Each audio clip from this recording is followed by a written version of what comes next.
Ladies and gentlemen, what we're seeing right now is a full-on demolition planned event to destroy the middle class and to make it more and more burdensome for the poor. Do you feel like your standard of living is falling? Do you feel like costs just keep on rising? Do you feel like it's just getting harder and harder and harder to get ahead? You earn more money, but it seems like it doesn't matter how much more money you earn, you're having more and more bills come in and things are just getting tougher and tougher. Well, people, you're not alone. The majority of the middle class is now facing this problem. And I think, and many people are starting to think, it is all by design.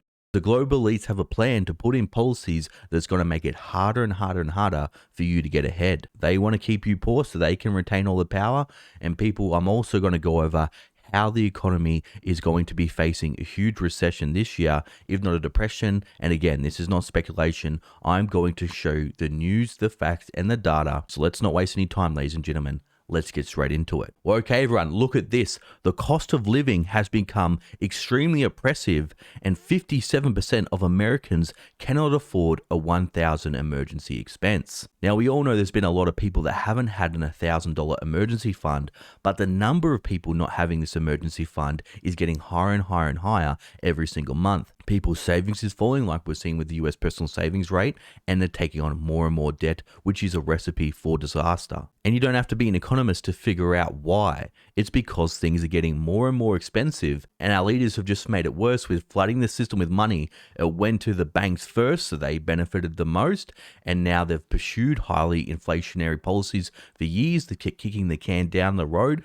But people, they can't kick the can down the road forever, and now we are going to pay the consequences. Listen to this. According to Bankrate's annual emergency fund report, 68% of people worried they won't be able to cover their living expenses for just 1 month if they lost their primary source of income. And I'm going to go over later in the video a warning from Walmart's CEO about how the tech layoffs are now starting to spread. He's expecting more layoffs coming and also more inflation, which is going to be more pain for the middle class and the poor. Now, when you break it down, Gen Zers, they're now doing it tougher than millennials. So they're going to start calling us boomers soon. 85% of them don't have a $1,000 emergency fund, and 79% of millennials also don't have an emergency fund as well. Now, the reason why these stats are so bad and so worrying is because what that tells us is if we have an economic shock, if we have huge amounts of layoffs, while the majority of the US population, and this is happening around the world, not just the US, Australia, Europe, etc., we are not going to be prepared. And with all this talk of wages going up because of inflation and how it's such a good thing, while in real terms, people are taking home less money. Yes, wages are going up slightly, but prices are increasing much, much faster than wages. And they also don't include things like house prices. House prices have skyrocketed. They also don't include things such as mortgage rates. It's now much more expensive to pay a mortgage. So this is not being factored in, but it is an essential thing.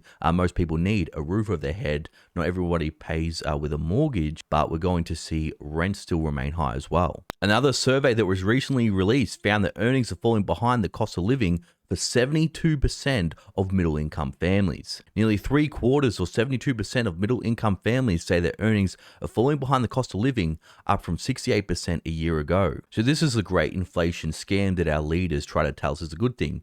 They aim for 2% inflation, but that's the CPI number.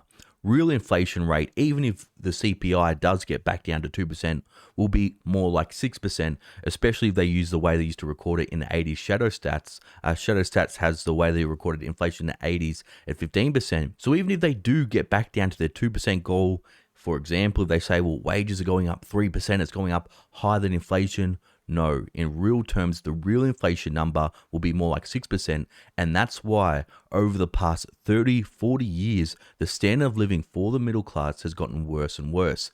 There used to be able to be one person earning income, the other person could stay at home, look after the kids. Well, that's not the case anymore for many families. And soon what we're going to see, I think, during the next economic cycle is we're going to go back to multi-generations living under one roof. Now, that doesn't mean it's a bad thing, but if people are doing it because they're forced to, not because they want to, well, that's not a good outcome for anybody. And you know it's bad when even the discount stores' prices are going up, and also McDonald's, they've just increased the price for the hash brown to $3. That's right, $3 for a hash brown. I remember when it was only 50 cents. Now, how this is going to affect the economy is, well, the US is a highly consumer-based economy. And if people don't have savings, if people have maxed out their credit cards, they're not going to be able to spend. And we're already getting that data now. The retail sales are starting to fall. Look at this. Retail sales continue to fall in December, dropping by 1.1% as inflation remained high, the Consumer Department reported Wednesday. Not only this, existing home sales also fell for the 11th consecutive month in December. This is normally a time when retail spending is high.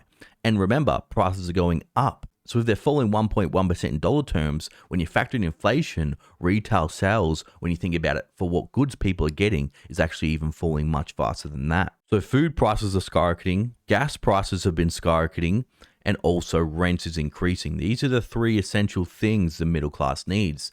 Now, the rich 1%, they spend a very small amount of their money on housing, food, transportation, etc. And they can always downsize. There's only so much you can downsize in most major cities right now. You know, for example, in New York, there's one-bedroom apartments renting for $3,000 a month. They can't simply find anything cheaper unless they literally rent a bunk bed, which in many cases people can't do. Listen to this. Most Americans than ever before are being forced to pay at least 30% of their income on rents, and in many cases higher.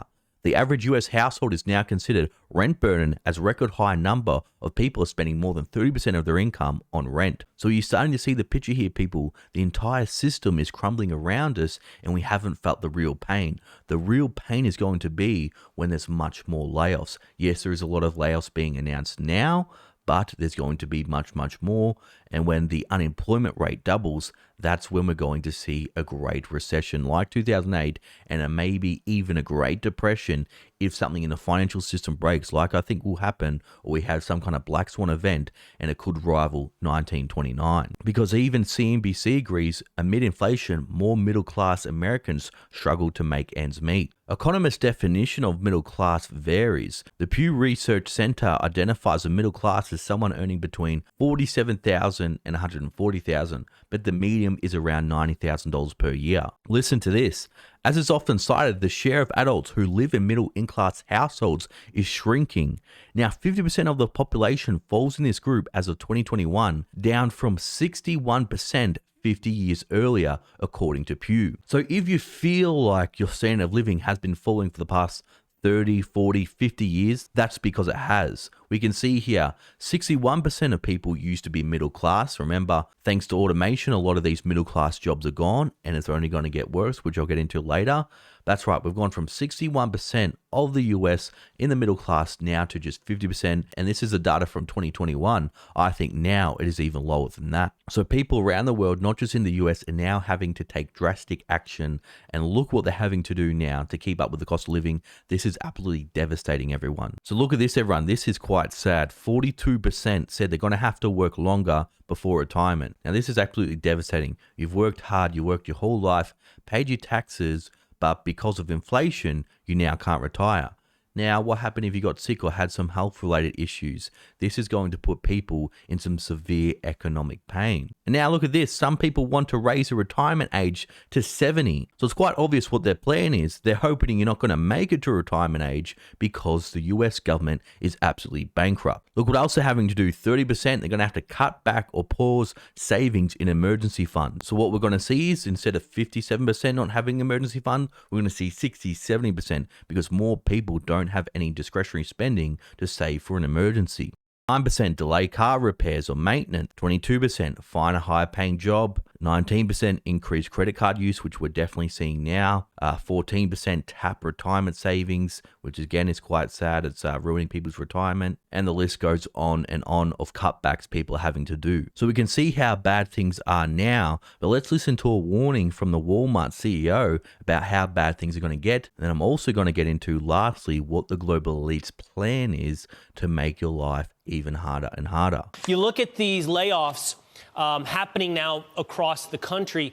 What's your big takeaway about what it means for all of us in the economy at large? Yeah, I mean, it's crazy right now. We're stuck in this loop of, wage inflation, product inflation, cost inflation, and it's just that cycle keeps going. And I think, unfortunately, an inevitable byproduct of some of the Fed moves and the necessary medicine we have to take to kind of cool things down and get the inflation back under control are some of these layoffs that are coming. So when you see these companies beginning to lay off people, does that actually in some way put us further down the road to getting the economy back on track in terms of no inflation and also then maximum employment? Theoretically, yeah, I agree with you, Will. But the problem is at the same time, there's this wage inflation that's going on. For example, last week, Walmart announced they're raising their minimum wage, their starting wage to $14 an hour. That's a 17% increase. Well, food costs have gone up 23% in the last 2 years. So now wages have gone up 17% at Walmart, 25% at Delta for pilots, 25% for the rail industry. And wage increases like that sort of counteract, the employment layoffs that we're starting to see. And so there's a lot going on. And then sort of cycling back to your last story, immigration's a problem too. We need workers, but we need workers we can employ that are in the country legally. What's happening now is you're letting people in that can't participate in the workforce, but do increase demand. So you have increased demand driving prices up without the workforce to be able to service it. So it's a complicated factor that's have certain inputs that are trying to solve inflation, but you have counteracting forces that kind of mess that up. So, okay, let's break down some of his warnings there. They're warning that, yes, we have seen a lot of companies announce layoffs in 2022 and 2023, but there's going to be more layoffs because inflation is still going to be sticky. And what that means is the Federal Reserve is going to have to keep lifting interest rates higher, and they're going to have to keep interest rates higher for longer.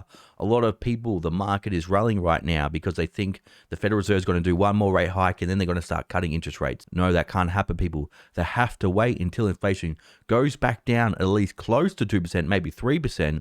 And also that they said they want to see unemployment tick up and they want to see supply and demand in the labor market become more in balance. But again, this exposes and shows you how the system is rigged against the middle class and the poor. What happens when we entered into recession in 2020 and 2021? Well, they printed the money. That went to the 1%, the global elites, the banks. What do they have majority of? They have stocks, investments, assets. They all went up. Well, then when the market started to crash, when they heard the Federal Reserve was going to start lifting interest rates, they sold all their assets. The middle class was just starting to get ahead with having more job opportunities. They were getting some wage increases. But what's quite funny now is the Fed's going, well, there's too many jobs out there.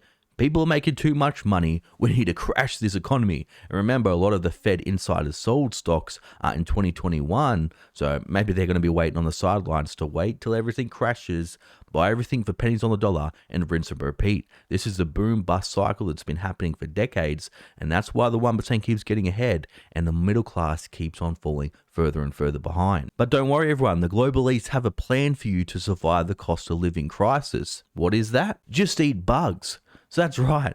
It doesn't matter if beef prices, fish prices, chicken prices, eggs are going up, because the CPI, the way they weight it is, they'll just assume that instead of eating meat, soon you'll be eating bugs, so there's no inflation. Listen to this. As food prices continue to rise, these big companies are going to look for ways to reduce input costs. The one way they're going to do that is by starting to put crushed bugs in your food. Now, I know this may sound crazy, but this is already happening in Europe. As of yesterday, a food additive made out of powdered crickets began appearing in foods from pizza to pasta to cereals across the European Union. So that's right, everyone. They are going to start putting crickets in our food, and I even heard they're putting bugs in burgers. So you're definitely going to want to start checking the label of your food to see if they're sneaking in any of their products in there. Now, I think what will be the final nail in the coffin for the middle class is AI. We're seeing the hype right now with ChatGPT about all the things that it can do, the consultations it can do. People can ask it any questions, ask it to build things, code for them.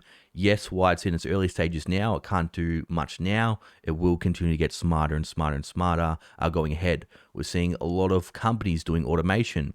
Now when you go to the grocery store, prices are going up, but now you have to check yourself out. You have to scan your items yourself in many cases. There's only one person at the checkout.